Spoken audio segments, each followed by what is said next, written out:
Hello, friends, and welcome to Pod Return to the Waking Sands. We are a Final Fantasy XIV companion podcast where we explore the lore and story of Hydaelyn and beyond. My name is Jen, and I'm joined by my co-host and researcher. I'm Levi. Hello, Levi. Hello, Jen. Today we are continuing and completing the second coil of Bahamut. Then we'll be wrapping up with a special guest who has completed the coils on Savage difficulty. But first, what happened last time, Jen? We did the first chunk of Second Coil. So we met Nael Deus Darnus, chased him through the Hulk, fought a Medusa lady, fought a robot, fought this is not in the same order, fought a big plant. And now we're doing the last bit, the important bit, where he makes us pay for our sins against his children. So we are now on to the last turn of Second Coil, turn 4, or turn 9 of the overall sequence. Either way, we are now 6,329 yalms below the surface. It's impossible. We are riding an elevator down, but it bursts out of the elevator shaft into open air. So we have come from this underground structure into the clouds somehow. This is a holodeck. Yeah. Spoilers, Jen. Holy shit. Sorry. I mean, that was like, hey, why does it look like we're outside when we're 18,000 fucking feet underground? We are actually, Jen, in the clouds, and we land from our elevator on a floating island of Earth. The red moon Dalamud hangs low in the sky, and we see floating Earth islands with points of corrupted crystal at their bottoms that are dotting the sky. Nael Deus Darnus steps towards us, saying this is the resting place of Nael von Darnus. This is a grave for the undeserving, and for trespassing on their god's sanctuary, this shall be our grave too. Eorzea whips open her Arcanist tome and blasts Nael with a bolt of energy. It rockets Nael's helmet off, revealing a feminine face with white hair. This person goes on, saying that in von Darnus's final moments, he felt a divine will reach out to him, and Nael Deus Darnus was born. And then did the words of my God resound in mine ears. They tip their head back and become awash in ether. A surge of energy courses over their body, transforming them from her Magitech Imperial person into a muscular, scantily clad, demon-like creature with great wings and golden armor. I think that she is supposed to read as like a dragon hybrid, but honestly the silhouette is more demonic to me. Yes, definitely. Okay, not just me. Yeah, it's more bat wings than dragon wings. Yep. Nael goes on, bring onto mine enemies crushing defeat, that they might know despair without end, and claim thee thus the victory which thou wert once denied. This is Bahamut speaking through Nael. So this is Bahamut's directive. Bring unto mine enemies crushing defeat. So Bahamut is instructing Nael, do this for me in service of me. You're right. I actually didn't read that, but you're absolutely correct. This is Bahamut speaking through this body. While that's happening, Eorzea is on the sidelines, speculating that Bahamut plucked Nael's essence from oblivion in his final moments preceding the Battle of Carchano. But either way, we gotta defeat Nael to proceed.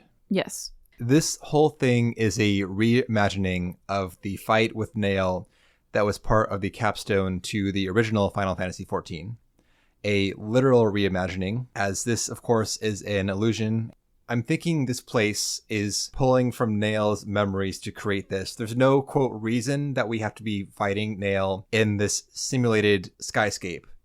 But I think it's more that whatever technology is in here is pulling from Nael's memories and emotions. Maybe they want to redeem themselves or something, I don't really know. Or, prove that they are stronger, prove that Nael Deus Darnus is stronger by defeating their enemy here. There is so much self-loathing in this fight. Yeah. And that's the reason Nael Deus exists. It's a rebirth and it's a retry. Yep. So this is also a slight break for me to have a rant before we go on, because this is absolutely the worst case I think, of the devs leaving the players who started playing with A Realm Reborn out to dry. The climatic end boss to Second Coil and an extremely difficult fight features a character and story moment that only original players can experience. Nobody who has started in A Realm Reborn, unless they have gone researching out of the game itself, knows what the fuck is going on here. Yeah. So it feels like it's really doing a disservice to those players. I'm sure that the 1.0 veterans were in love with this moment. Yeah. This is a thing they connect to, I'm sure. But for us people, though, who started later on, like... We don't give a fuck who this person is. We don't know them. We don't know why they're important. We don't know why they're mad. We don't know anything. So we're fighting a fucking bat lady for reasons in Allegan stuff for a little bit more clear reasons. There were moments it hit me not at all, is I guess what I'm trying to say. Yeah, I mean, that's fair. So we did this together, Jen. We did this unsynced together with a tour guide who was walking us and some other scrubs through all of Coils unsynced. When they dropped this character here, like, honestly, it makes me slightly mad legit that they just kind of force in this character that hits so hard for the original people but has no connection for the new people. And people who are playing this game are still investing time in this thing, you know? Like, Coils is no joke. Like, it made me feel alienated from the game when I was like, okay, yes. So here's this thing that this big story moment and ties into this big story moment, which I cannot access as a player. Yeah. Like, there's something here, but it's not for me. Yeah. And it makes me feel like the awkward kid in the room that nobody's talking to. Anyway, so that is the end of that rant. Let's now contextualize this character. First off, we heavily went into the Battle of Carchano in our Battle of Carchano episode, so I give that a strong recommend for anyone who missed that or who wants a refresher on what the Battle of Carchano was. However, either way though, let's talk about Nael. We actually had punted some Nael details from that episode until this very moment, 50 or so episodes later, because we could not talk about Nael's full story at that time. Now we can, though. It's all out in the open, literally, because this armor doesn't leave much to the imagination. I get it. Thank you. Yes. With this, we have now brought Nael's story to a close. Back in the beginning, Nael von Darnus was the eldest daughter of an imperial house. However, her name back then was Eula, E-U-L-A, and her brother's name was Nael. So, Nael, the real Nael, was killed during an ill-conceived mission that was ordered by their father. At least, Eula believed it was ill-conceived. He came back mortally wounded from this mission, and Eula tried to save him but was unsuccessful. Her brother's death drove her to take on lethal vengeance against their father, out of grief for her brother and probably anger from what she believed to be this ill-conceived dumbass assignment that her brother died on. So she kills her father, and then she takes on her brother's identity. As Nael now, she becomes Nael von Darnus, and Nael orders their father's inner circle executed and carries on, so Eula carries on Nael's career from there, becoming fully Nael von Darnus in identity. So now everyone outside the house thinks that Nael's still alive and doing good shit, and everyone who is close to the truth is dead at Eula's hand. Jesus. However, there's a change in Nael too at this point, obviously. Nael becomes known as an absolutely ruthless commander caring for naught but victory. This is where Nael gains the title the White Raven. Because of the Raven's accolades, they were selected to lead the Eorzean invasion in Final Fantasy 1.0. So Nael shows up with the 7th Legion. This is before he becomes tempered by Bahamut, the meteor, whatever, still in control of his faculties. And Nael has been, however, heavily involved in the meteor project because House Darnus donated elegant artifacts to the project, and so they have some serious strings on the project that Cid's father has been working on. the one that wiped out an entire city in the first experiment. So again, quick reminder there, the first time the meteor was contacted, it blew up Eorzea.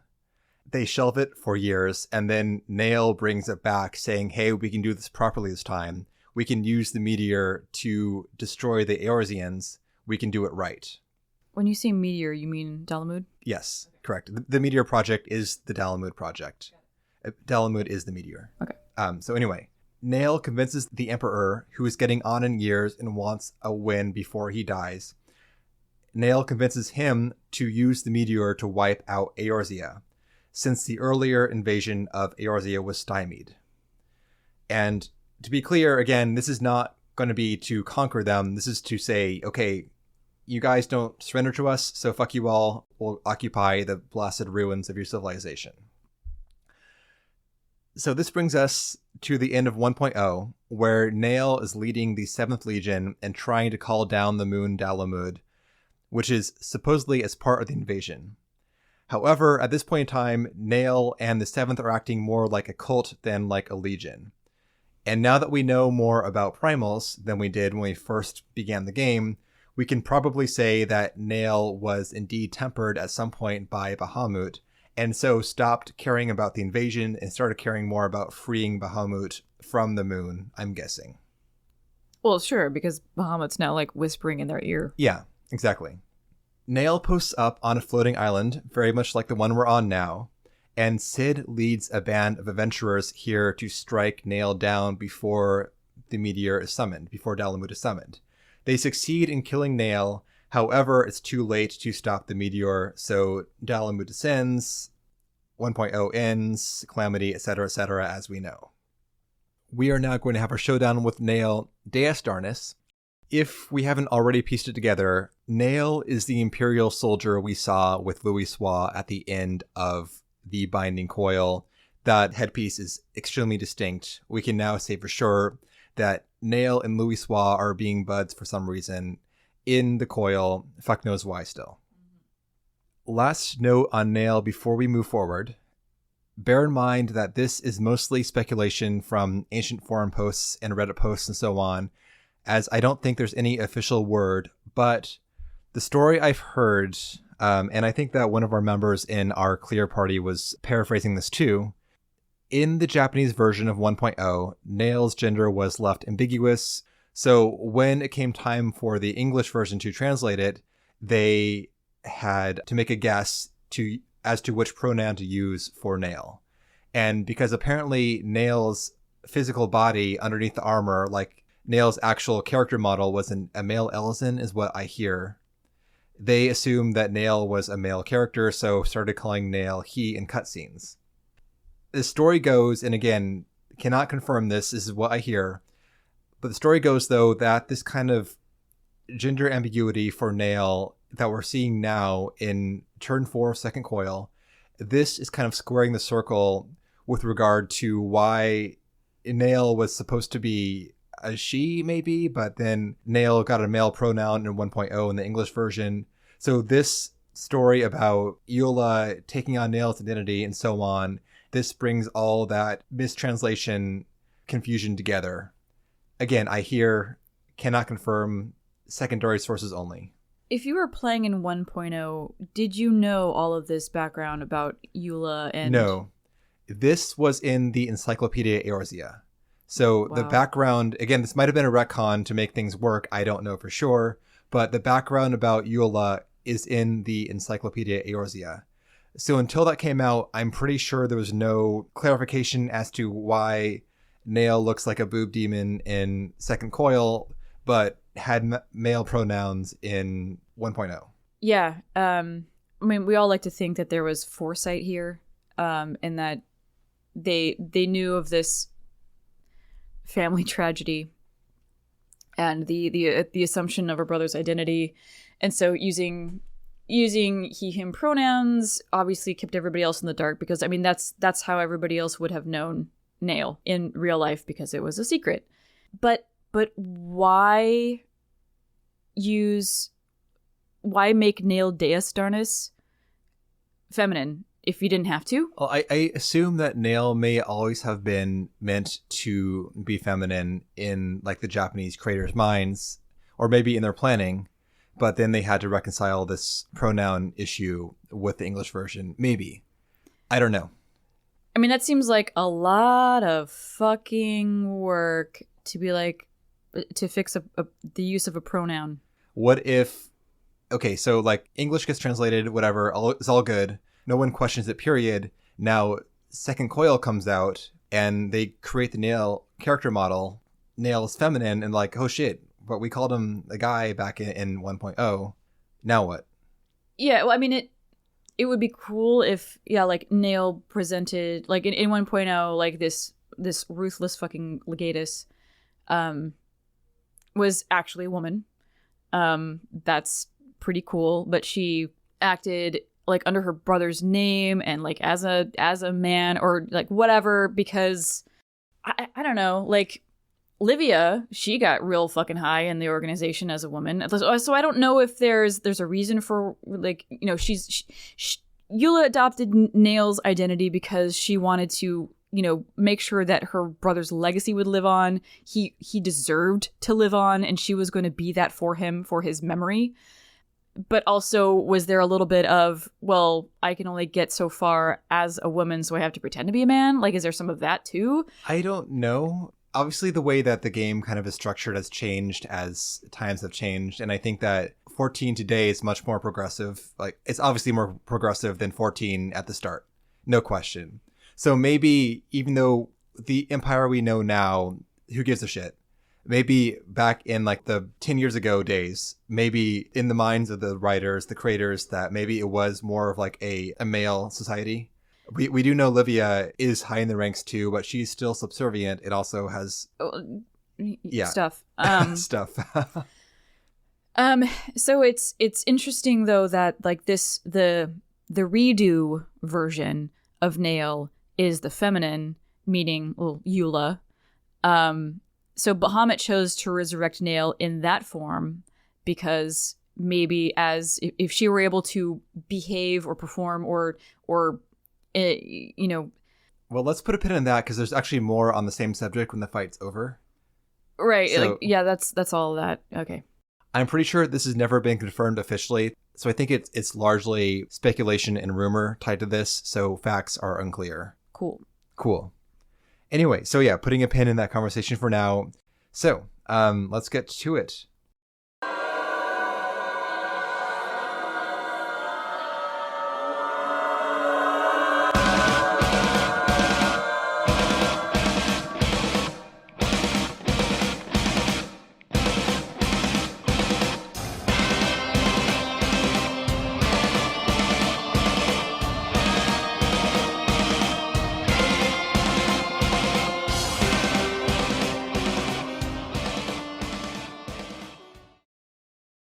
Okay, wow. So fight time. This fight has some phases to it, Jen. Phase 1. It has some phases. Phase 1. What happens? I can't remember the beginning of this fight at all. Okay. Nael's appearance never transforms in this fight. Nael is always the dragon demon. Yeah, like the halfway point, like, you haven't even seen my final form kind of moment. That happens right at the beginning. Yeah, exactly. So it's done. Not complaining, just noting there's no further evolution of Nael here. So we start the fight on, of course, that island in the sky, the holodeck island in the sky. And the first thing we'll see is the move called Stardust. This will mark a random player with a marker over their head. Soon afterwards, a meteor will drop upon them. So you're going to get an Ankh-looking symbol above your head. So you run out to the edge of the arena. Once the symbol disappears, then run away. Because it's a proximity AoE. What falls where you are is a glowing veined chunk of rock. Yeah, it's like the shit you see in the Titan fight. The placement is very important because if you drop two of these things next to one another, they will explode and wipe the party full stop. Right. So you must be very precise as to where you place all of the meteors starting here. Right. I mean, yeah, so it's like you get marked with the meteor, you run away, you plant it. A second person will also get marked with a meteor. It's a different symbol, but it's the same shit. Go to the other side of the arena. So, yeah. Also, we see during this phase the first lunar dynamo. Dynamo is one of our classic donut AoEs. So either you stand inside the boss's circle or way out, because it'll hit people in the mid-range. Dynamo will appear during the fight at various times. It has a very fast cast bar, so you got to be close to a safe spot. Otherwise, you'll get got by it. Does that happen early on? I don't remember that. It does. Oh. We started to phase skip it once we got good at the first phase with our gear and echo. Okay. systems. Yeah, I only remember that in the like the ice and fire phase. There's also some tank busters, stack markers, spread, whatever, usual stuff. But the main thing in this phase is the Stardust meteor drop. Once we get Nael down to 65%, we're on to phase 2. Nael will now fly away and will now get green meteor markers. Okay. So we go immediately to the green meteor markers? There are no meteors around the outside of the arena at this point. There are already because of the phase 1 stuff. So there's 2. Yes. Right. Okay. Got it. So these 3 green meteors, they don't necessarily have to go in the center. There are lines on the floor. So in the middle of the arena, there are 3 circles triangulated, which make a nice little target for these 3 meteors. They're perfectly spaced. But this is if you've placed the previous 2 meteors far enough away for this to happen. So if y'all panic with the first 2 meteors, the Stardusts, is that what they're called? Stardust? Yeah. Then you're gonna have to, place these other meteors somewhere else far enough apart. But if you did it, quote unquote, correctly, the first 2 meteors will be on the perimeter, and then you can safely use those 3 areas in the middle of the arena to place these 3 meteors. Right. If there are ever 2 meteors too close to one another, wipe, start over. Yeah. The end. So, correct. Look, correct, whatever. We had designated these little triangle markers on the outside border of the arena, and then there's a kind of fan-like symbols on the ground and triangles. Those are far enough apart from one another and from those central circles that if you always drop a meteor on one of those symbols, then you'll always be fine. So pretty much, I'd say aim for those and you're good to go. Yeah, exactly. These 3 meteors are going to turn into golems. There's going to be a red one, a green one, and a blue one. Each of them will do their own stuff. And you need to make sure that certain members of your party are grabbing certain golems. Right. If the golems get too close to one another at any point during the fight, they will combine and turn into an unbeatable super golem. Y'all will die. Start over. So the tank must pull one, the off tank must pull a second, and then the DPS will kind of clump up and tank a third. Yes, exactly. But this is specific. The red one is the only one the DPS can take and not die. The green one has a tank specific mechanic, so they're the only ones who can weather that guy.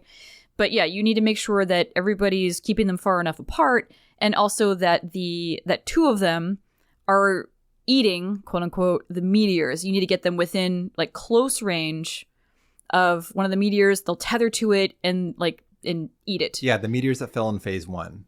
And you need all of these meteors because this will happen again. Golems need to eat meteors, so there are no meteors left on the arena. If they're left alone for too long, they will explode and kill the party. The meteors tradition. on the ground. Yes. So after the golems eat their meteors, then we can kill the golems and the phase moves on. Now we get 6 of those Stardust meteor markers on random players. It can be on 6 different people. It can be 3 on the same person. You don't know. It's random. So to prep for this, immediately after the golems eat the shit, you're going to kill the golems. Great. Now everybody spread. Everybody go to far away points around the perimeter of the arena and wait for the meteor symbol above your head. If you get it, you chill, wait for it to disappear, then run away because again, it's another proximity AoE. So what you're going to be doing is everybody's going to be chilling on the perimeter, nicely spaced, waiting for their meteor. Once it happens, they run clockwise, whatever, to the next spot to avoid the damage, and then then the next person will get targeted somewhere. It's not going to go in order, obviously, but somewhere along the perimeter, another person will get it targeted. They're going to have to drop it in a very particular spot. The bullshit of this is that the same person could get a meteor twice in a row. It happened to us. The person got it 3 times in a row, in which case they're going to have to like drop a meteor, run to the next point just in case. If they get it, then they're spaced far enough away. And then that will shove the person who was in that spot to the left again. And so like you've got clumps of people like traveling along, like hoping they don't get the fucking meteor thing. It's kind of chaos. Yeah, it's actually, I think it's kind of great. There are some combinations that are almost a guaranteed wipe because there's a very small window from when the marker appears to when it drops. So you cannot cross the arena if your side's full of meteors. Y'all just need to move like in a circle. But so you're also, moving the smallest distance possible. It's very gratifying too to have that kind of organic shuffle happening as people make room for other people. So we all make sure we have enough safe space to drop our meteors in. Yep. We got very good at this by the time we were done. I mean, with you this fight. can you can read it if you know what to expect, which is you don't know what to expect. Yep. So after we do all that and we've placed our meteors correctly, we get 3 more of the green meteor markers. Same deal. If you've placed your 6 prior meteors in the right places, you can drop the 3 green ones in those central circles. They're safe. Exact same thing, golems hatch. You feed the golems the meteors. You cannot feed one golem more than 3 meteors. So you'll have to kind of adapt on the fly to bring the right golems to the right place and not get them too close to one another. Otherwise, they will merge and you'll wipe. So voice chat, very helpful, calling out, okay, I'm taking this golem here. You know, I'm going clockwise, whatever. You cannot guarantee where these things fall in respect to one another, or like which meteor is going to be the DPS golem, for instance. Correct. So Yep. you got to adapt. It's really fluid. I like the fact that you can't just like plan it. You've got to look at the situation and react. You can react in time if you're fast enough to come out of a kind of a bomb situation. Maybe the DPS golem eats 3 meteors because that's where things landed. I don't know. Yep. But like you can do it. It's fine. Yeah. Anyway, once we do that and kill those golems, then we're on to the next phase. Before the actual fight, I do want to call out the lyrics to Nael's song in Phase 2. The song title is Rise of the White Raven. They go, from on high he marks the past, marks the present, marks the future. A revolution is upon us. All the gods are dead. Machines will rule the heavens. Reason will rule the land. Exalt we the white raven. Behold, his wings enfold the world. He calls down the red light of destruction. He glows with the red light of victory. The empire, hail to the empire. Bear witness to the advent of fate. Bear witness to the advent of Dalamud. Obviously about Nael before tempering, but still extremely metal. Yeah, pretty much. Pretty much metal.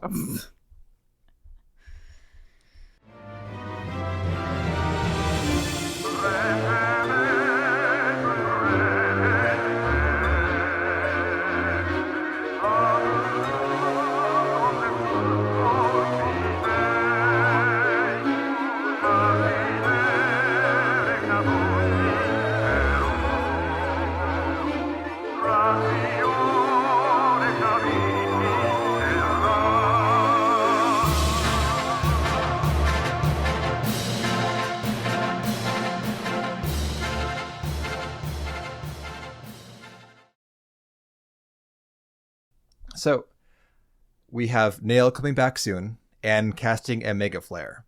So we're going to stack up with the main tank separate from the party. Nael will count down to a Mega Flare, big ass raid wide, mid up as usual. Mm-hmm. Then Nael drops down on the main tank. Hope they're not stacked with the party.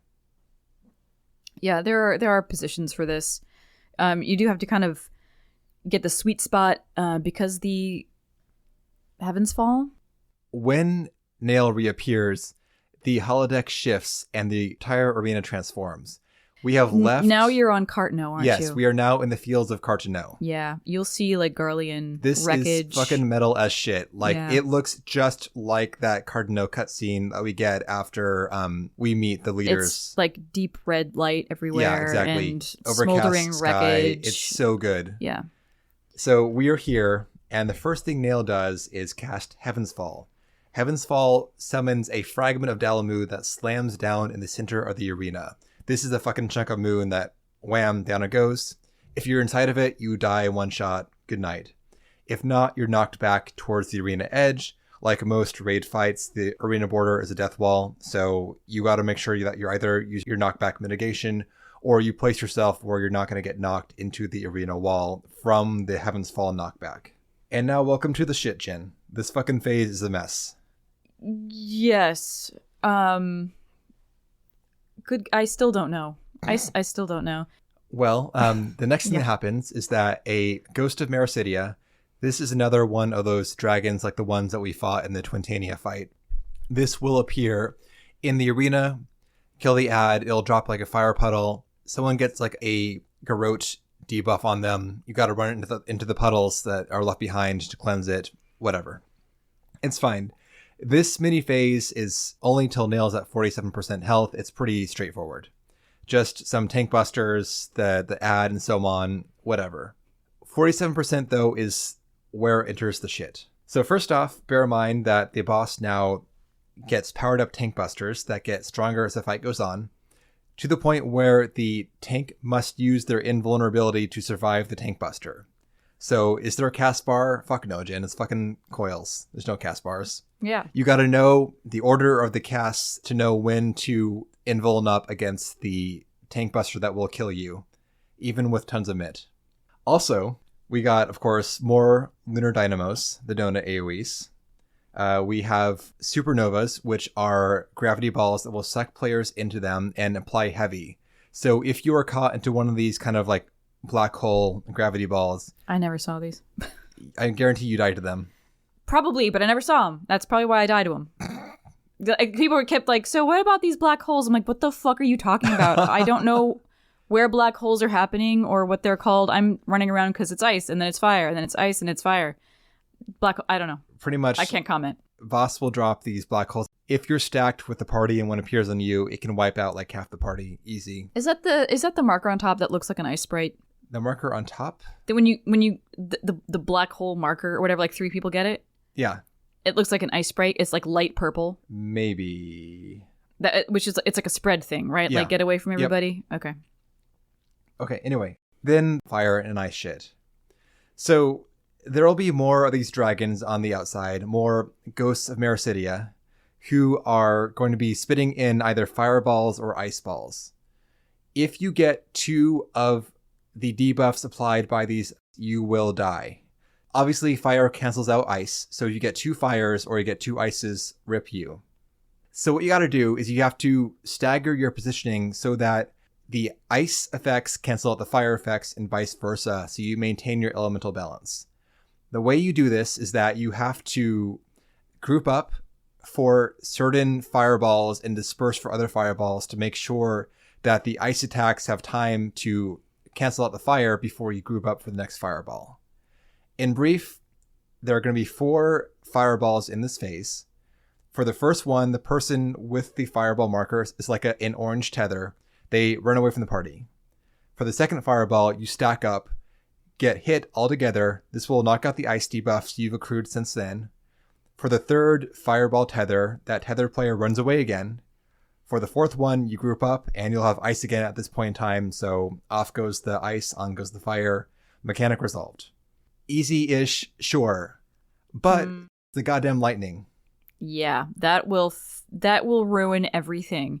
It seems innocent enough. Like, oh, an elemental debuff. Cool. I'm getting like hit with lightning, in like a 5-mile radius around you. So while you're doing the out in for the fire ice shenanigans, somebody is going to get the lightning debuff. So they need as soon as you figure out who that poor asshole is, they need to get away from everybody, because that lightning strike that's hitting them repeatedly will give paralysis to everybody else around them,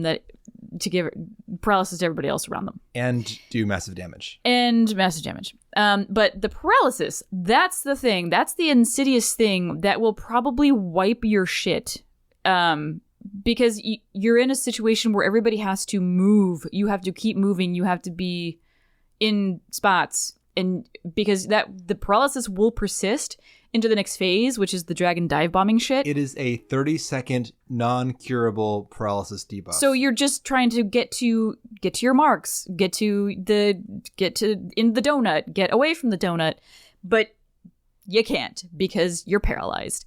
And that, like I said, it seems like, well, we've had lightning damage and paralysis before in fights, and it's like, it's inconvenient, sure, but no, this will ruin you because people who are trying to run away from you can't, and so their shit will hit everybody because they can't run away, and it snowballs. Well, this mechanic like legit sucks. No BS, no exaggeration. You get like a tiny debuff on you. I hope that you have changed your UI to actually make your debuffs be huge, large and in your face. Because there's no other indicator. You just have to look for the little symbol somewhere. So and know what it means. Check your debuffs, and if you see the debuff appear on you, you have a few seconds to run before it goes off. Mm-hmm. Yeah, the worst of like the gotcha debuff mechanics in this game. Sure, I'm like watching the map, I'm dodging the stuff, I'm looking for the fireball player, etc. Looking for that little debuff on top of things as well, and knowing that you'll wipe the party if you don't get the fuck out with this debuff. It is way too much to demand. There's got to be a visual indicator that is visible on your actual character, so you can say, "Hey, I'm lightning guy now." Yeah, some like pulsing purple something over your head. Purple middle finger.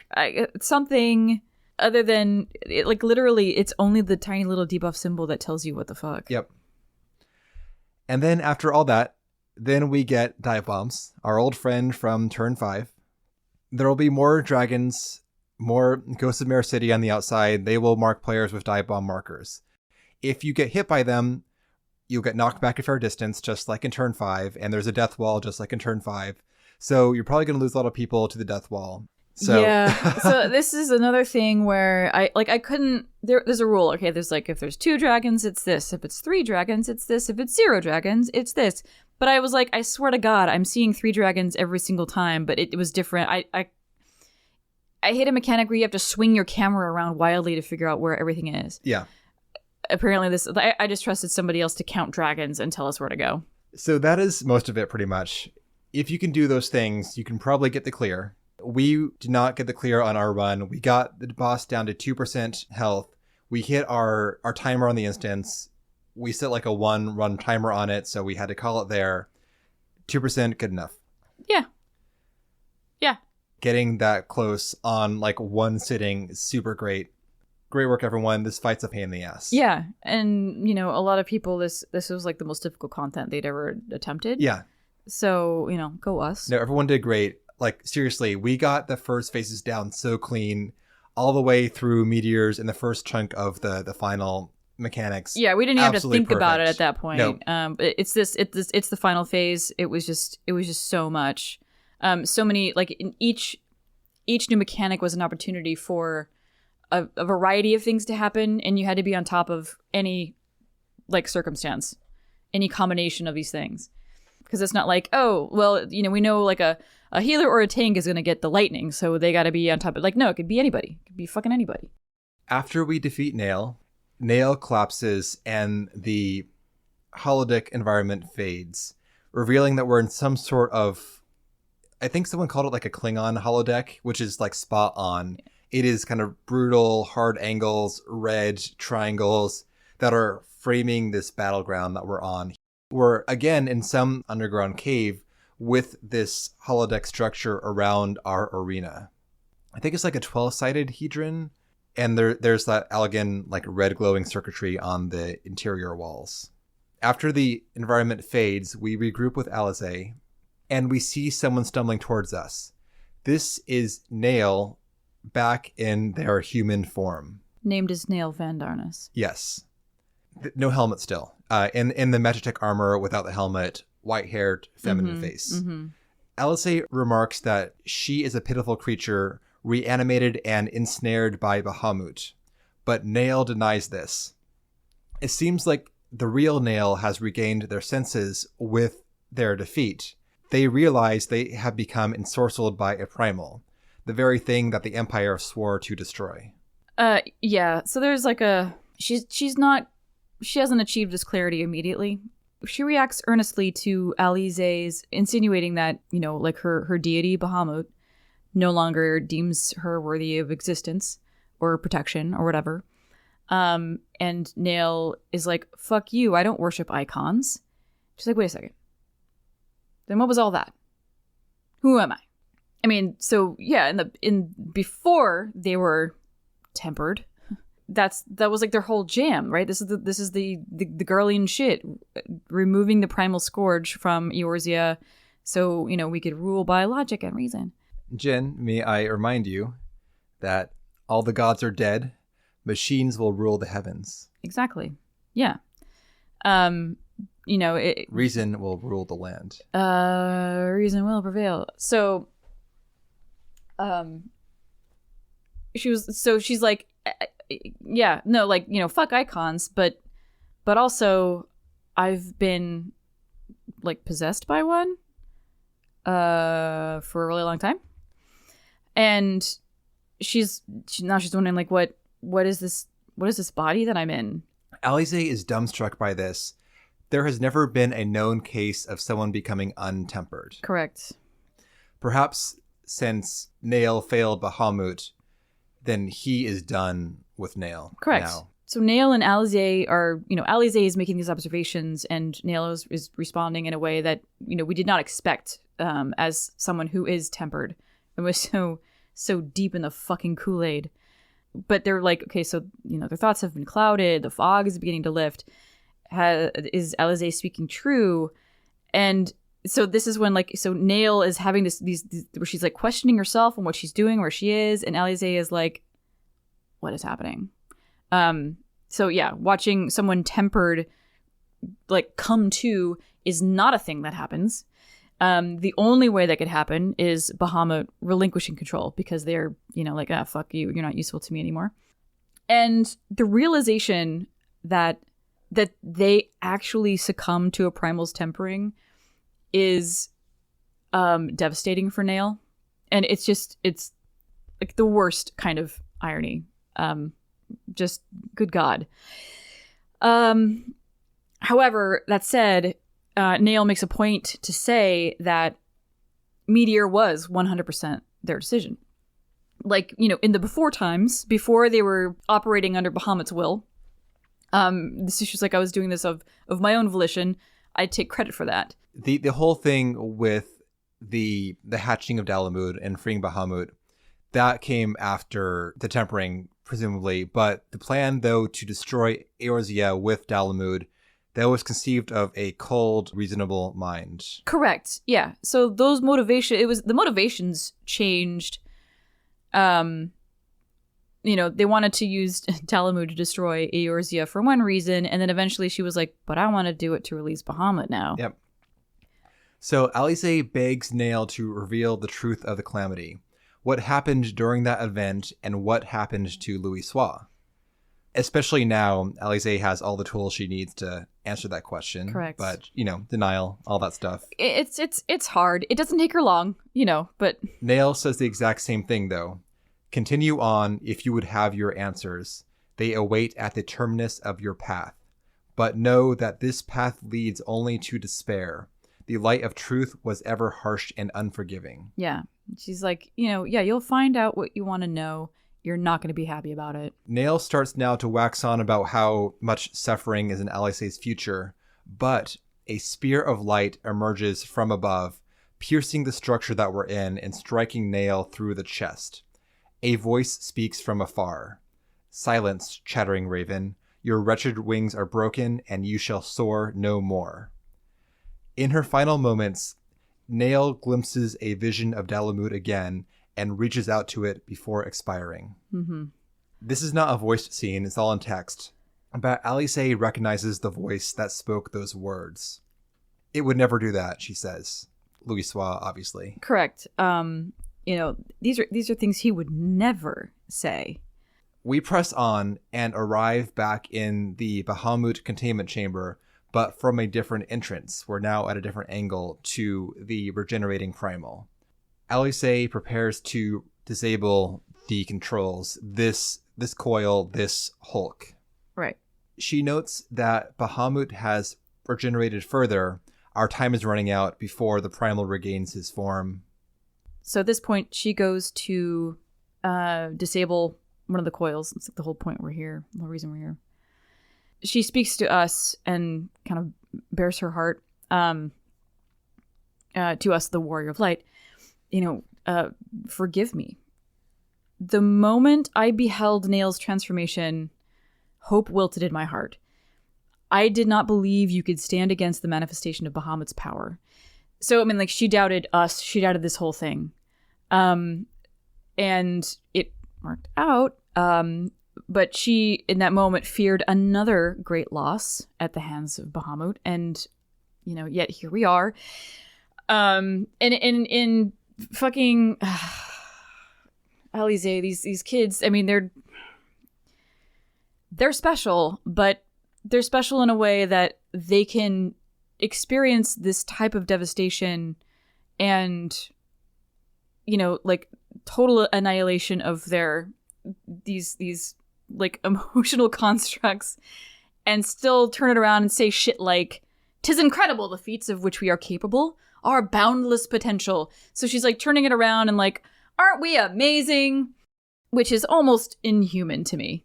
So yeah, her response to a devastating loss and the threat of another is to look forward with hope. And it was this capacity for greatness that her grandfather had always hoped to enshrine in perpetuity with his sacrifice.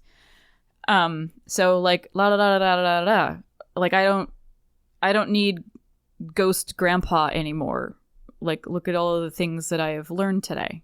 And that is when we attempt to leave. Eorzea disables the Hulk, and the energy beam dissipates. As we prepare to head back to the surface and regroup for the final coil, someone appears from behind us. It's Louisoix.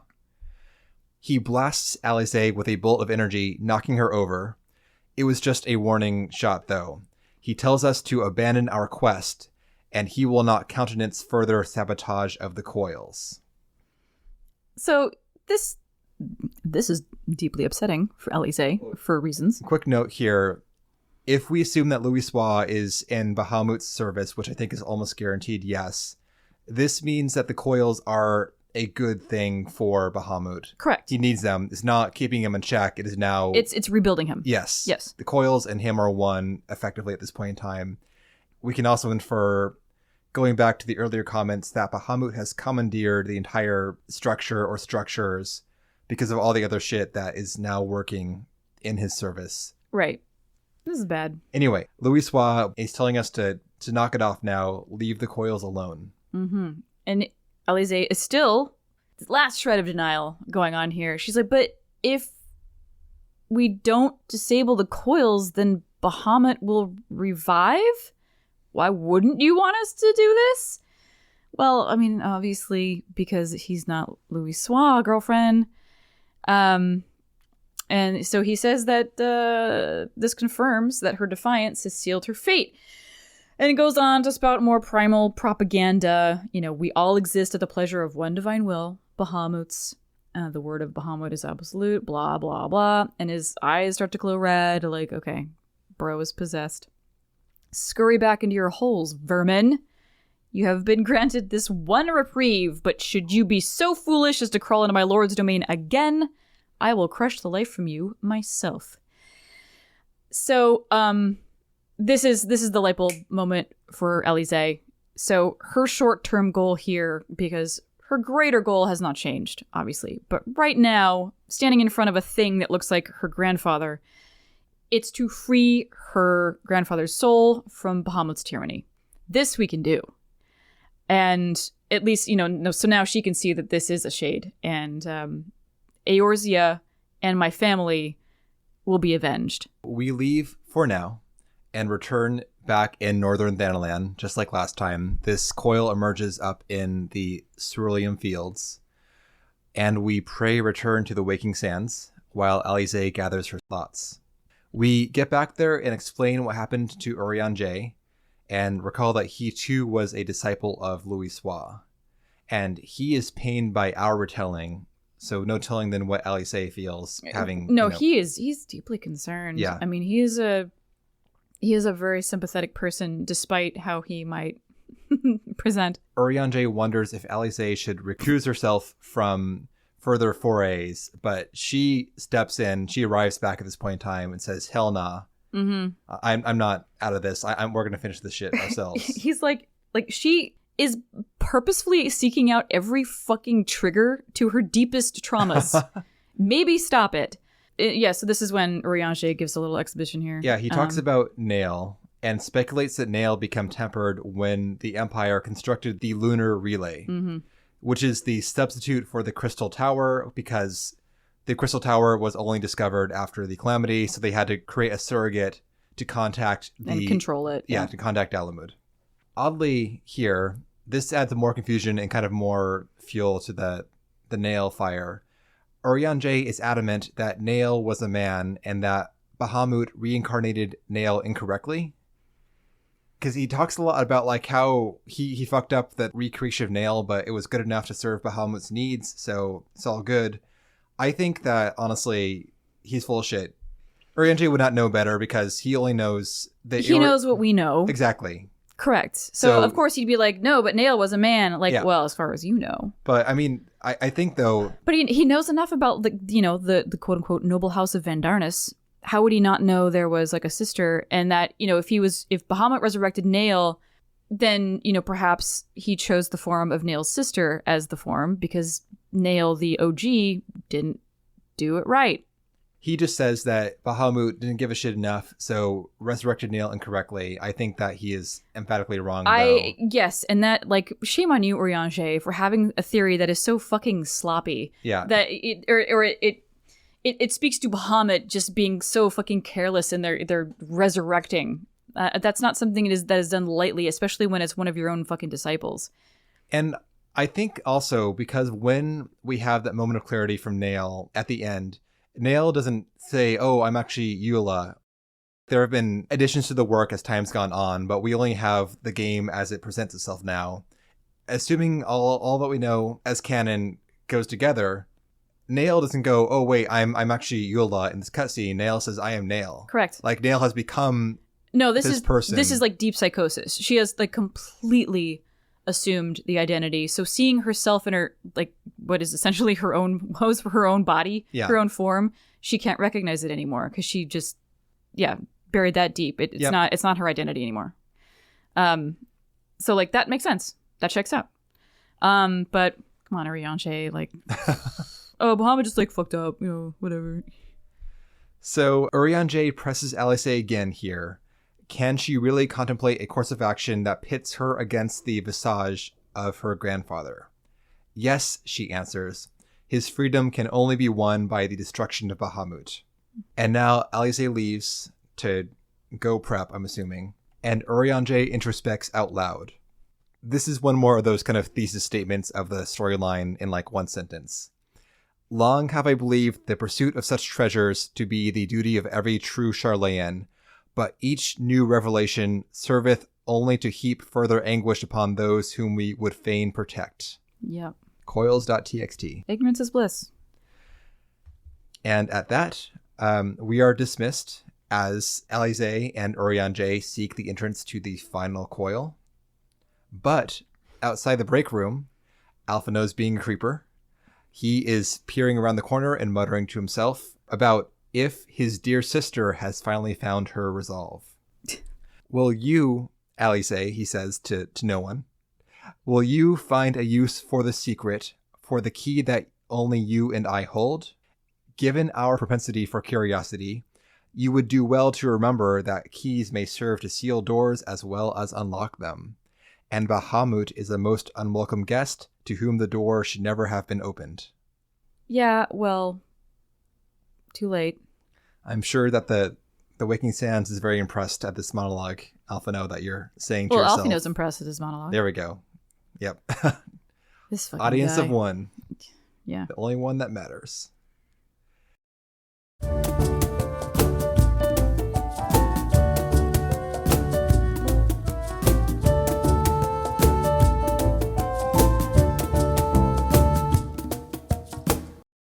Any thoughts, Jen, before we move on to our talk about Savage Coils? I mean, yes and no. I there is so much to unpack, especially with like Nael's struggle with like I like this. That's a whole thing. That's a whole goddamn book. The Nael, Eula, the Van Darnus situation, like the fact that we could feasibly drill down into that, like let's talk about the Van Darnuses. Like we could speculate all day long about like the interpersonal dynamics and the military structure at large in Garlemald and whatever, like but no, I couldn't possibly. So now we move on to an interview with one of our listeners. We are fortunate to have someone who has actually completed Coils Savage synced on our Discord. They were kind enough to give us a lengthy talk about what that experience was like. Yeah, hearing him talk about it really confirmed the decision, like, maybe we don't do Coils Savage. Yep. The amount of patience you need, I mean, you really gotta want it. And I just don't. And you'll hear in the interview, like, but like, what do you get? He's just, you get to know that you did it, basically. Like there isn't like a special mount or whatever. It's just you do get a title, but you can do it unsynced and still get it. So like, who cares? So it's really just something you hold in your heart and like know deep down, yep, yes, I did it, which is great. That's fine. Like I get that. But yeah, our experience with Savage is obviously much later in the game. We did Endwalker shit. We did Endwalker Savage, the Pandemonium series. Yep. And that was our first go around with Savage in general. And it was punishing, and we did it for like 2 nights a week? Thereabouts, yeah. Yeah. So, like 6 hours a week? Like it's you gotta chunk out serious time for this. Mm-hmm. And knowing all of the shit that we had to coordinate and do in a modern Savage raid series, and all of the shit that they still hadn't figured out or that had yet to figure it out in Coils Savage, I don't know how you handle it. But we'll let Daniel talk about all those fun little quirks of Savage Coils, and it was it was great to hear. I'm glad he's done it. We don't have to. Fantastic. So do bear in mind this was done on different audio devices than our normal recording tools. Yeah, so sound a little shitty. Yeah, the audio is going to be worse. Apologies, but also tons of knowledge, tons of interesting facts about this type of content. These runs definitely worth listening to. Yeah, so maybe it'll talk you out of it, or maybe it will convince you. So enjoy. We are here with Farinay, who has joined us for 2 of the synced Coils runs so far. Farinay has run through all of Coils Savage, which is a very impressive accomplishment. Farinay, would you tell us a bit about yourself, please? So I'm Daniel in real life and Farinay in the game. And I have been playing since about 3 years now. So I started sort of in the middle of the pandemic, and then I started raiding, and I got in with like a group of people that wanted to do all the raids in order. So we started going through the level 50 raids in April of 2021, and we're finishing up the level 80 raids by now. It took a while. So after playing for about 6 months, I started doing raiding with Coils, which is not quite the same as doing like current raiding, but it was certainly an experience. Of course, but still. Do you do minimum eye level, or do you do it regular synced? The first time we all went through Coils, we did normal synced, which at that time was pretty difficult for us. And then later done it with other groups, minimum item level. And right now we're all doing Eden minimum item level, which is very difficult. Oh my god. Yeah, that is hardcore. I'm very impressed. You could just unsync obviously and stop that stuff, but no, you're progging legit. Oh yeah, thank you. Yeah, Dan, can I ask why? Why do all that raiding? Yeah, like Like the rating I get, and then but I guess I can get all of it, doing it all on minimum eye level, because that's fucking cred. Oh, But thank you. yeah, I'm just, you know, We what's the impetus behind your decision? the group that I did it with, we went through Coils and Alexander and Omega normal synced, and by that point we were just getting better at the game, and we wanted more of a challenge. So we switched over to minimum item level when we That would do started it. raids. And then I have done some of the older raids with other groups, minimum item level. So I did not do Savage Coils on mine. Savage Coils, there's no echo for Savage Coils, but so we did higher item level, but no echo. I think that's a fair trade. Okay, all right. Yeah. So I understand there's only a Savage version of Second Coil, not Yeah. first or third. Mm-hmm. I have heard a million different stories about why it exists, and they all boil down to like the devs were experimenting with something harder for. This was before there were ultimates, so this was at that the hardest content in the game. Is Savage still level 50? Is it like syncs down level 50? It is all synced down to level 50. God, it is that insane for level 50 stuff. It makes it very difficult on the healers. Oh yeah, missing Like, some if tools not- there. If you played a lot of like white mage at level 50, like Yep. Oh no. So you have a white mage in your group, in your static? So I just watched all our clear videos to because we finished about a year. We finished turn 9 about a year ago, and so yeah, we had a white mage, and then a sage or a scholar. I think what we did, we had a scholar for 6 and 7 because sage didn't exist yet. Fair. And we had sage for 8 and 9. So how long did it take you to prog through all of Savage Coils? So it took. So after we finished normal coils, we made a pretty bad decision to spend 4 nights a week trying to do turn 6, and we all went insane. And that took about a month of 4 nights a week, and that was really hard. Now, I know of more experienced raiders that have cleared it much quicker than that. But this was like we were like just starting out with raiding, and that was that was a big step up in difficulty for us, like really noob raiders at that point. Oh, absolutely. I mean, making the decision to jump into that level of content after, like, you started Final Fantasy XIV just in fucking general in April 2020. So no, in October 2020. So it's about 6 months after I started playing, we started doing. That's what I'm saying, dude. Like, I'm getting into this fucking huge ass ordeal that is Final Fantasy XIV. 6 months into it as a playable character, I'm like, you know what? I want to do the hardest shit there is. Thank you. Yeah. I was not the person who made the choice. I was just like, yeah, sure, I'll go along and do Savage Coils.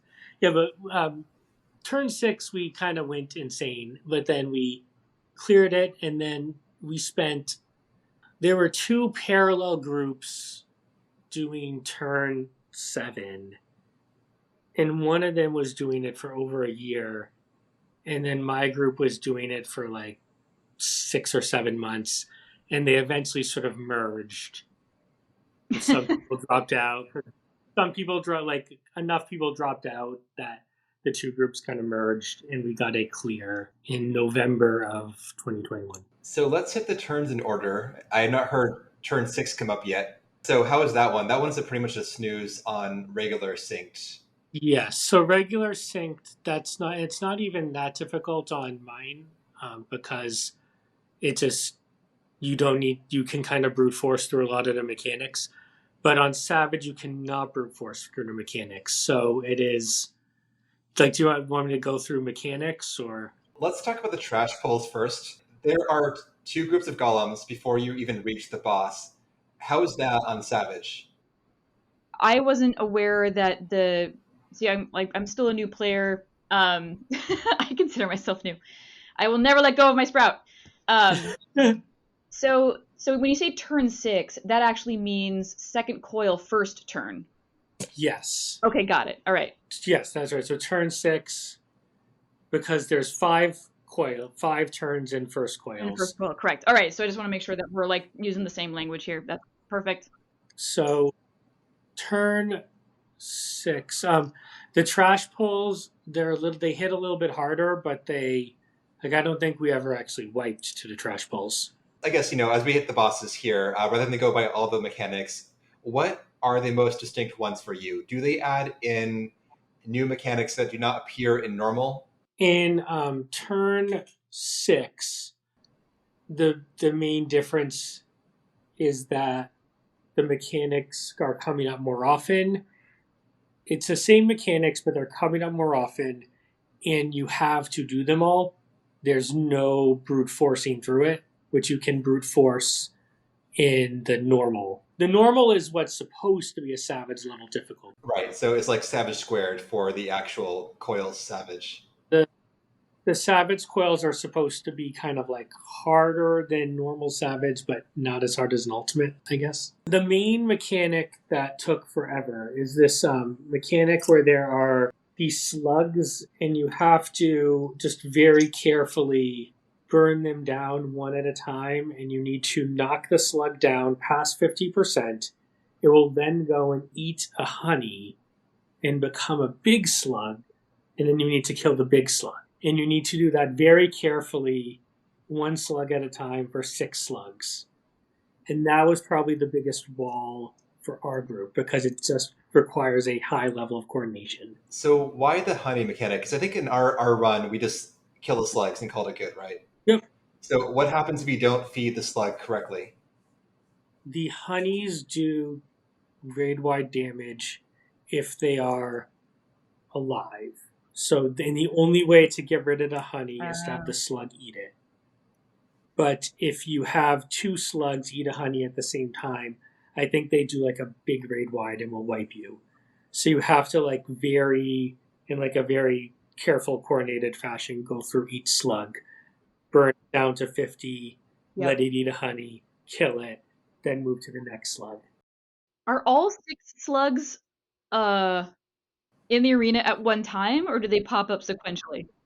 It's 3, and so you have to do 3 of them, and then the boss will cast their Leaf Storm, I think, is the move that sort of resets it. So it's basically like going through the whole cycle So twice. It's like you're babysitting 2 to make sure they don't eat honey, and then dealing with the 1. I can totally see how that is insane.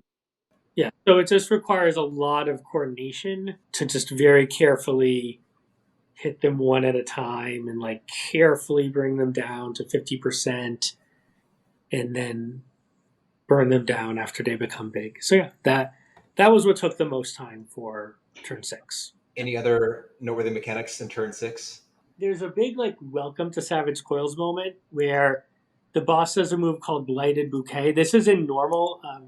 The boss does a move called Blighted Bouquet, where you just have to stop. It will kill you if you do any move while it's casting Blighted Bouquet.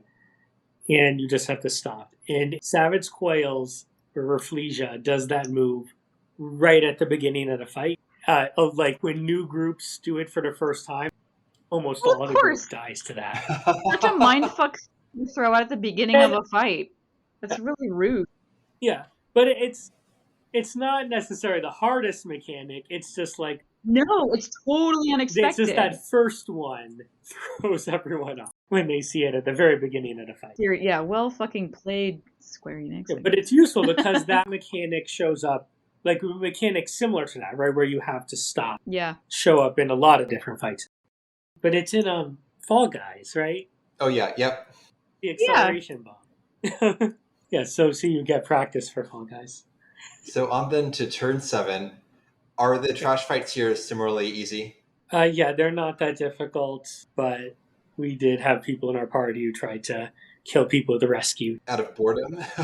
We spent a lot of time on turn. Yeah. So it's like the chore you got to do before you actually can do the real fight. Yeah. Just kill the trash every time you queue in. All right, so turn 7. So that's the hardest one. Because turn 7 normal is not the hardest of the normal coils by any means, but turn 7 savage is just really, really picky and difficult. Yeah, I think we got some hints of how that could be turned up to 11 in a lot of ways. Again, it's very much like a choreographed dance, Yep. and I think like Levi has issues when it gets to the point where you're basically coordinating this dance and everybody has to hit their mark spot on every time, or it's a wipe. I kind of it's fun, it's different, but I like we had a lot of that in the normal mode already. Like somebody has to grab the Cyclops and pull them to a different spot, and then everybody has to behave a very certain Yep. way to get Yep. like especially when there's always like an enemy that you have to keep alive for some reason and not kill it. We had that in Garuda Extreme, of course. Like you had Yeah. to pick a thing and like nobody kill this thing, and at the same time there are ads, and everybody also has these debuffs that you have to utilize the debuff in order to control the other things that are on in the arena, which I think is fun, but not when one person fucks up a thing and then everybody dies and you have to start all over again. Yep, that's basically how it is. Yeah, no, that's exactly what it's like. Is it's like everyone has to do everything perfectly, or. But it's so satisfying.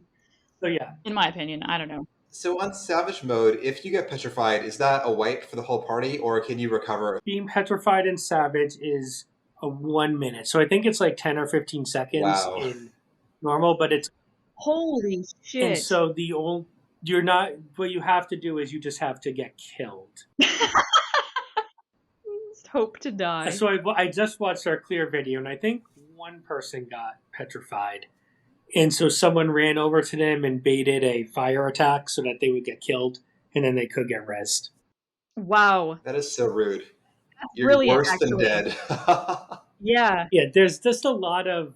So one of the things that makes Savage Coils not really a great rating experience, like why I would probably not recommend it, besides being level 50, is that there's just so much RNG in it.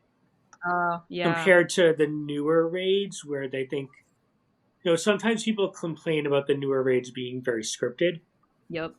The level of RNG, like so you saw the big giant dude, right? The big Renaud. Yeah. Pops up in a random spot, right? And there's 2 in Savage. So if there's 2 of them popping up, right, and you're trying to drag them to the correct spot, there's all kinds of times it's going to work out that the geometry is just going to be really awful, and it's going to be really hard to, like, the healer needs to turn the thing to stone, right, but not turn the person kiting it to stone. Oh yeah, positioning has to be so precise. Yes, and so you think about that, right, with 2 of them popping up in random spots, right, again and again, and it just gets to be a mess. The one sort of like thing that I feel like kind of exemplifies it all is you can actually die from a mistimed reprisal or a mistimed circle of scorn. If the Renaud pops up right where the tank is, and the tank casts reprisal right then that will cause the Renaud to tether to the tank. Oh, the reprisal debuff counts as attacking the ogre, the Cyclops. Wow, that is so rude. So it counts as attacking it. Then the ogre will immediately one-shot the tank, and they'll just run around like crazy, killing people. That's not fair. Yeah, that's not fair. So Circle of Scorn, right, the Paladin dot is also an AoE. And so a few times, like a night, Circle of Scorn would tether the Renaud, and then the Renaud would club the Paladin, main tank, club everyone else while super cool. Melusine goes around killing everybody. But yeah, we joined a group. So we merged together with a group that had been doing it for over a year. And I mean, I need to admire their persistence. Hogging just that one turn? Yeah. There was a group that was led by 2 people. One of them was rated quite a bit. And then the other person in our group was determined to do everything in the game in patch order, and so they would not move on until they cleared it, and they just stayed on that. And the two of them were very persistent, and people kept dropping out of their party, and they kept bringing new people in, and they just kept going and going for a long time. And then eventually our group and their group merged. And once we had like a consistent 8 people, it took 2 or 3 months of 2 nights a week to clear it. That sounds about right. Yeah. Yeah, static churn is the worst. Like, you lose all your progress effectively. It's awful. Yeah. Yeah, it's a hell of a brain drain. It makes it fucking impossible. Yeah, and I mean, people don't, they're not very popular because of all the randomness, and it's not like a current raid where we're getting gear things. Sure. You're just doing it because you want to do it. It's hard to hold a group together. Yeah. Any other turn 7 notes? At the end, she casts her Shriek on the main tank and one other person. And you have to tank swap, pull her to the center, and have 2 Renodes on the sides, and the 2 people with Curse Shriek have to go to the sides. Is that in the normal mode too? No, that's specific to Savage. Okay, so 2 people get the Circle Petrification AoE. They have to go on opposite sides of the arena, I'm assuming, behind different Cyclops to go off safely. And you tank swap because the main tank is guaranteed to get the Curse of Shriek. So the main tank and one other person will get it. Incredible. I think, and this is actually in normal mode, is when there's a huge ad called the Prosector. When the Prosector dies, it gives a message saying Melusine's true powers have been released. And I don't know if there's a big change in normal mode, but in Savage mode, that's what happened. There's also a dot called Algan Venom that goes out on 4 people, and it's a dot. It's cast on those 4 people, but it's a dot on everybody. So the healers just need to heal it on everyone. Asuna? Yeah, Asuna.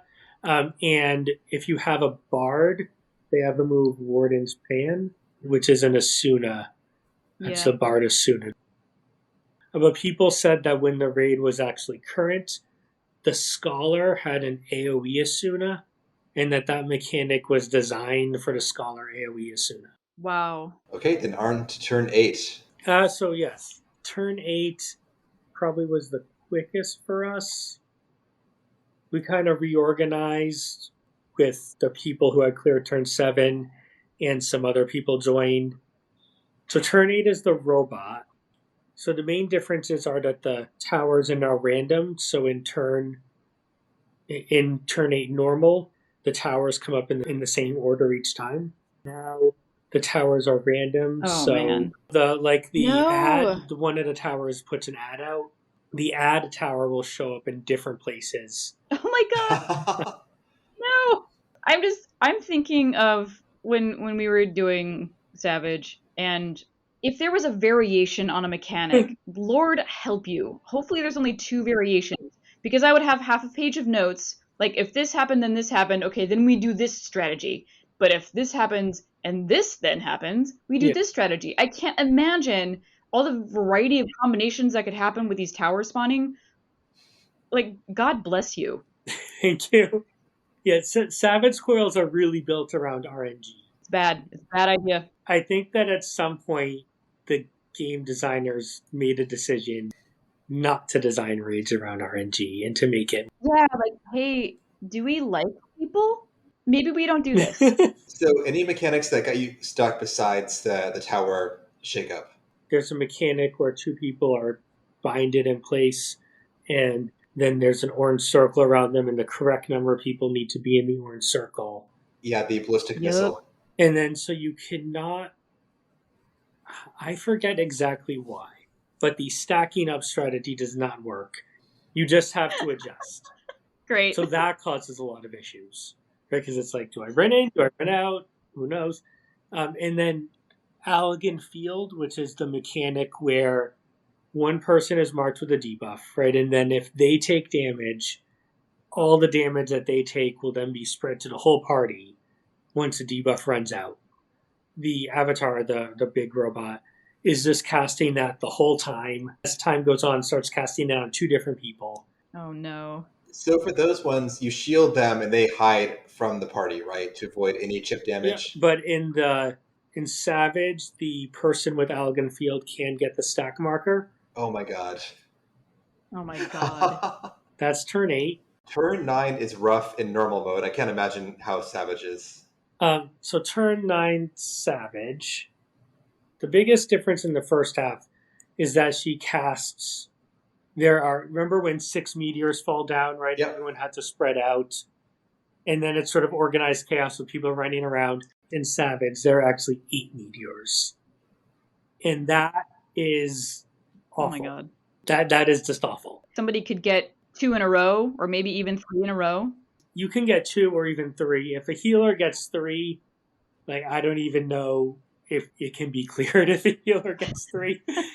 But if a healer gets 3, so we had a system where, like, the healers were in the center and everyone else was around, adjusting around them.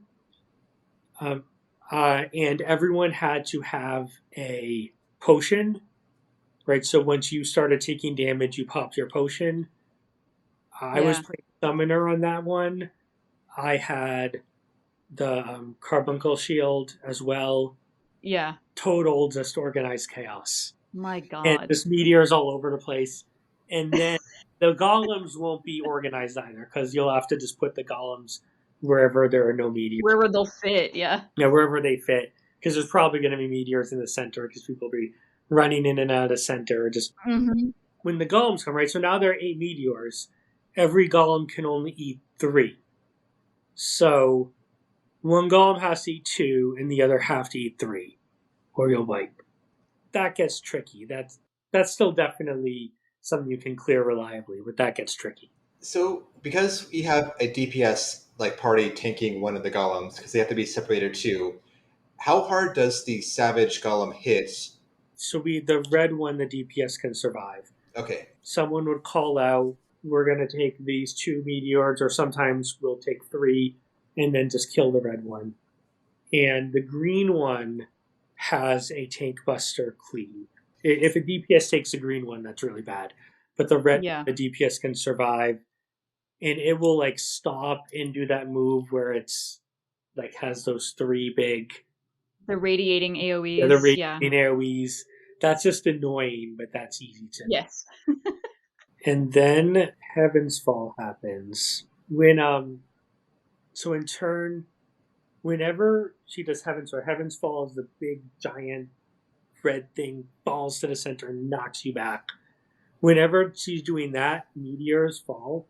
Cool. They're just proximity damage. It's not the system where if 2 meteors are close, you wipe.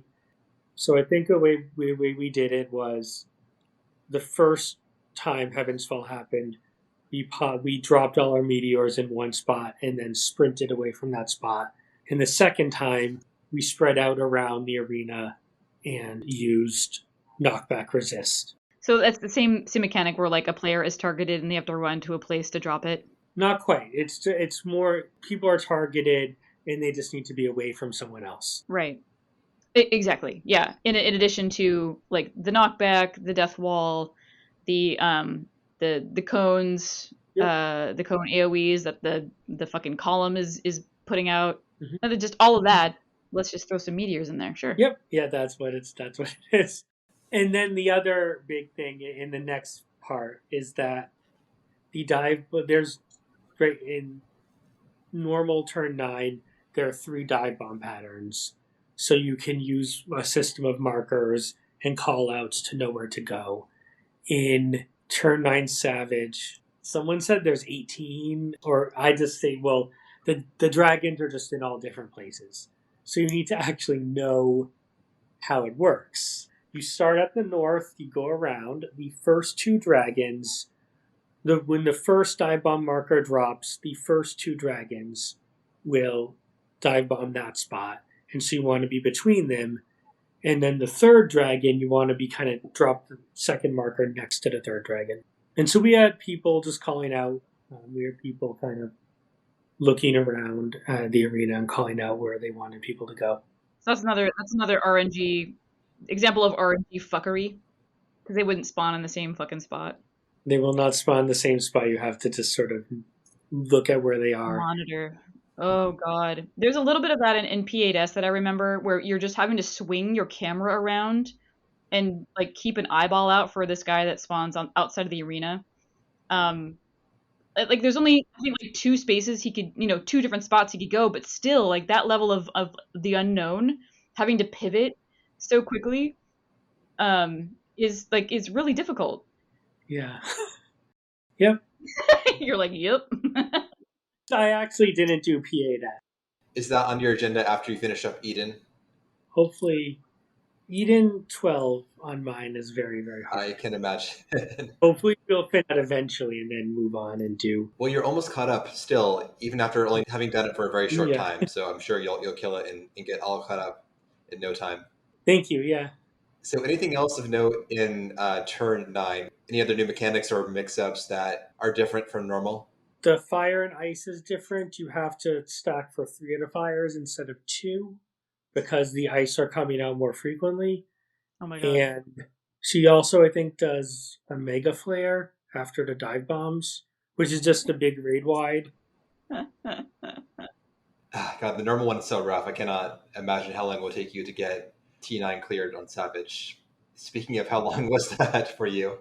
Yeah, that one took our party about 8 months. That wouldn't mean it would take every party, and we were only doing that one once a week. Either way, though, I mean, I believe it takes that long, frankly, given again how hectic normal is. I don't know if it would take every party that long, but that's how long it took our party. And we had one spot that kept needing to be replaced. That'll delay for sure. Well, after all that work, what do you get for it? You get a title for each one. You get Rafflesia Reaper for turn 6, Savage. Melisy Mauler for turn 7, Savage. The Avatar for turn 8, Savage. And a Dominatrix for turn 9, Savage. Wow. Now, you can just do it unsynced and get those titles. So what you win is to know that your title is real. Correct. Yeah, deep down. Oh, the audacity to do it unsynced and then to, like, put that title over yourself. Ugh.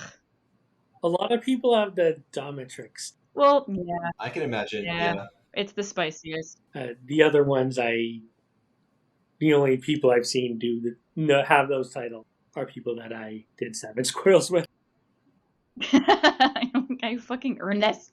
But yeah, so we got through it all. It took, if we started in April of 2021 with turn 6, and then it was November of 2022 we cleared turn 9. And our group had switched between a lot of different people. I think there was me and one other person that went through the whole thing.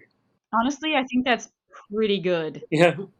Yeah, like a year and a half, and you don't even have the same people, and you're all, like, at least you were, like, just new to the game in general. Mm-hmm. Yeah, no, I think that's solid. I don't have any problems with a year and a half.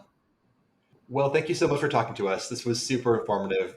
Glad to know the inside story on the Savage version. Thank you. Yeah. Thank you for inviting me. I think it's good. I like Coils really I think it ties the story together by really going into the story of the calamity and, like, how it happened and why it happened. I think it's also good that you're doing it synced because I feel like the fight, like, a lot of the actual lore is sort of in the fights. Like, in the mechanics, in kind of what's going on in the fight. Oh, absolutely. Like that Dalamud fragment in the 3rd phase of T9, for instance. Like that is really storytelling through mechanics. Yeah. If you watch the trailer for A Realm Reborn, you will see that the heavens fall in the trailer towards the beginning. Oh. And the different dragons of Eorzea. There's actually, in some of the more recent content, there's more about the war between the Algans and the Eorzeans. Oh, cool. So I guess you don't want to.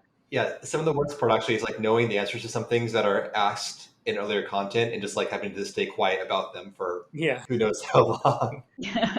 Thank you again. This was fantastic. No problem. Thank you. All right, we'll see you on the Discord. Have a wonderful day. Yeah. Likewise. Or night.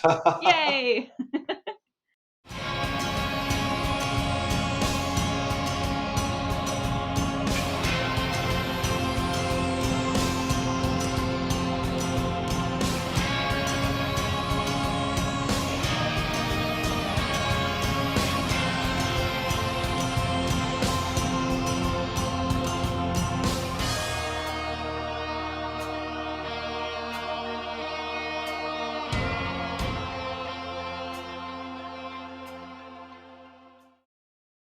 Thank you again to Daniel.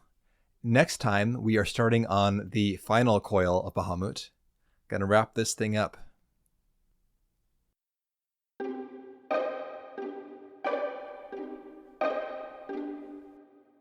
And that will do it for today's episode. If you want to get in touch, you can at podreturnffxiv@gmail.com. In the show notes, you can get information about our Discord, join the Discord, talk to players, join group runs, share your glams, all that good stuff. And if you are so inclined, you can check out our Patreon. It's patreon.com/podreturnffxiv. It's like a tip jar situation if you want to throw us a buck. We do release monthly-ish episodes of adjacent content that's just a little bit more casual, but you'll get access to even more stuff. So check that out if you want. And with that, we hope you enjoyed the episode. We appreciate you all so much for listening. Have a good day or night, and we will see you next time.